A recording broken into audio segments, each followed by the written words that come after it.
नमस्कार।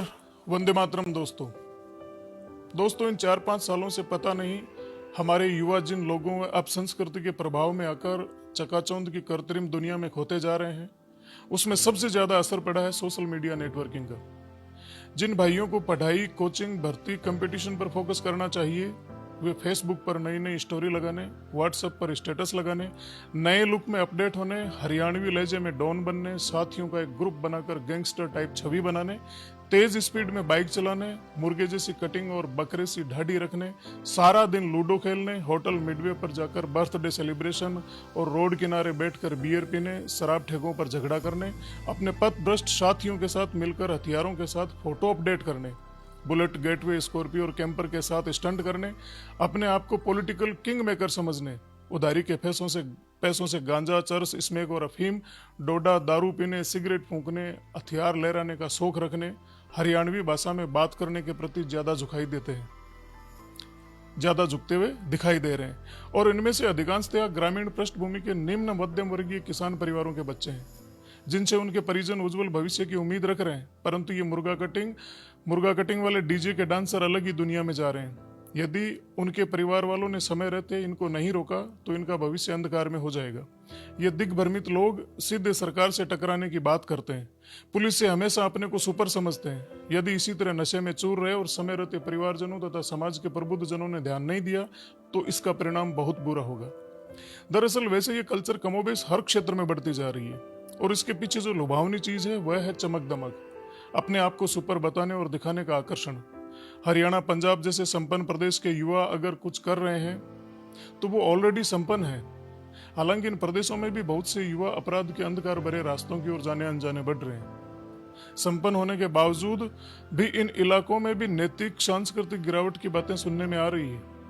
परंतु हमारे यहाँ के युवा, खासकर जो अभी अभी यौवन की ओर बढ़ रहे हैं, उनके हाथों में एंड्रॉयड फोन आते ही वो हरियाणा के लठेतों को और उनके फेसबुक या ठाट को देखकर बहुत जल्दी वैसे ही दिखने और बनने की दिशा में चल निकलते हैं। फिर शुरू होता है इनके यारां दा अड्डा, राजपूत जिगरी, धांसू गुजर, देसी जाट, देसी बन्ना, गामा हले छोरे, यारां दी बादशात, ग्रुप फलाना, गैंग ढिकाना, 001, 007, देसी बॉयज वगैरह वगैरह गैंगनुमा लड़कों की टोली बनना और दिखावटी चौंसलेबाजी।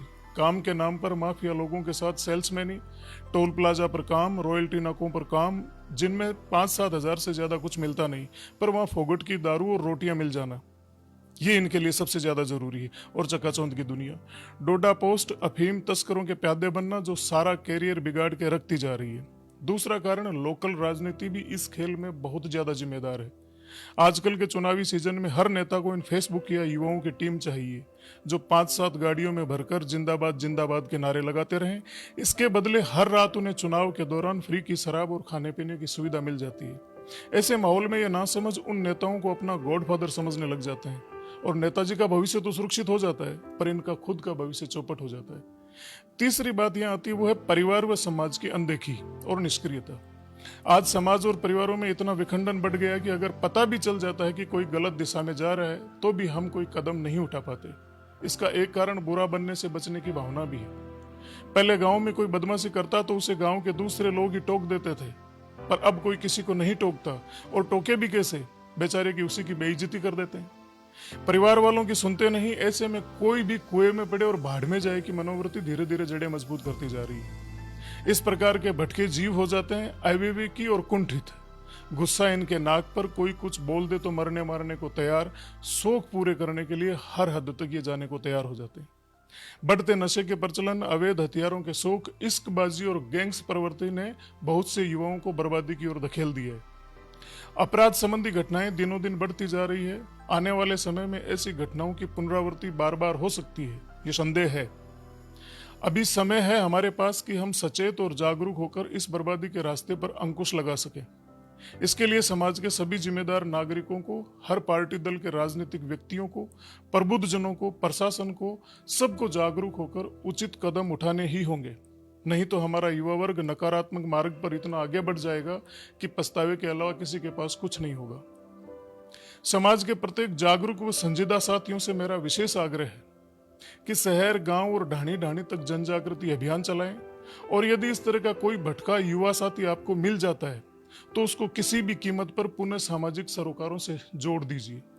यदि आपके प्रयास से किसी एक युवा को भी समाज की मुख्य धारा में आपने जोड़ दिया तो यह अपने आप में समाज और मानवता की एक बहुत बड़ी सेवा हो जाएगी।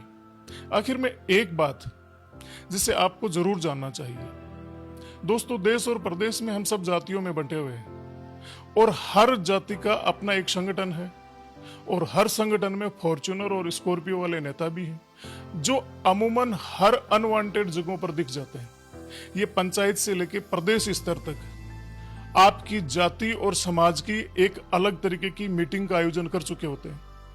अमूमन ये समाज को एक राजनीतिक उज्जवलता दिखाने की या उज्जवलता देने की बात करते हैं, जबकि ऐसा होता नहीं है। ये आपको सीडी बनाकर अपनी विधानसभा में टिकटें ले आते हैं या पंचायत या जिला पंचायत के चुनाव जीत जाते हैं।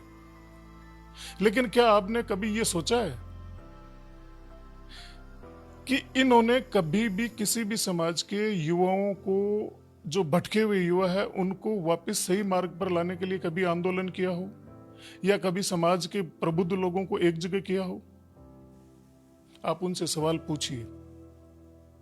अपने जाति समाज के जो नेता बने हुए हैं उन नेताओं से ये पूछिए जरूर कि समाज को राजनीतिक उच्चता देने के साथ साथ समाज के जो युवा जेलों में बंद है, जो गलत कर्मों की वजह से आज कानून से मारे मारे भाग रहे हैं, उनके लिए आपके विचार, आपके मन में किस तरीके के विचार है और किस तरीके का विजन है।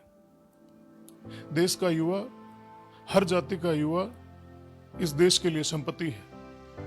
समय रहते इस संपत्ति के लिए अपने कदमों को सही दिशा में बढ़ाइए। कहीं ऐसा ना हो कि सोचते विचारते बहुत देर हो जाए।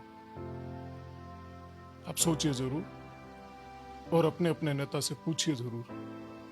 नमस्कार, वंदे मातरम।